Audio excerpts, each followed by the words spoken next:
Andrew Milligan is Head of Global Strategy at Standard Life Investments and joins us now from Edinburgh. Good to have you on the show, sir. Why do you say investors should be warned there will be more volatility in the coming months? Are things not settling down? Governments around Europe are really kicking in with austerity measures. Central banks are determined to support the economy. Why are you worried?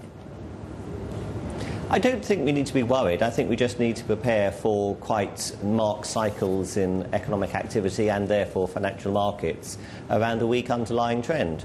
We certainly think that governments have done enough to create some economic growth in the world economy, partly getting bank lending operating again, and partly, of course, the excellent demand we're seeing for emerging markets. But, of course, there's any number of issues, the sovereign debt crisis, currency problems facing China, Japan, America, the volatility of the housing market. And I think all of those are going to create some quite marked cycles, as I say, not just in underlying business activity itself, but also in market sentiment. Now, that's actually quite good for investors.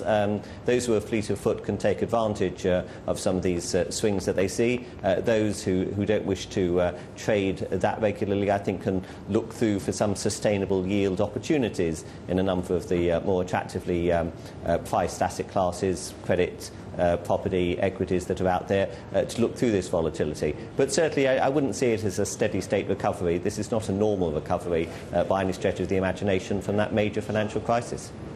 So how do you suggest to take advantage of this volatility? Well, for most investors, we're suggesting that they use the phrase that we're suggesting is sustainable yield, and both words are important. There certainly are some yield opportunities out there. We can see them in corporate bonds, we can see them in parts of the commercial property market, we can certainly see them in equities. A number of stocks are paying some really quite attractive dividends at the moment. Just give us an example. Which markets in terms of equities are you particularly looking at?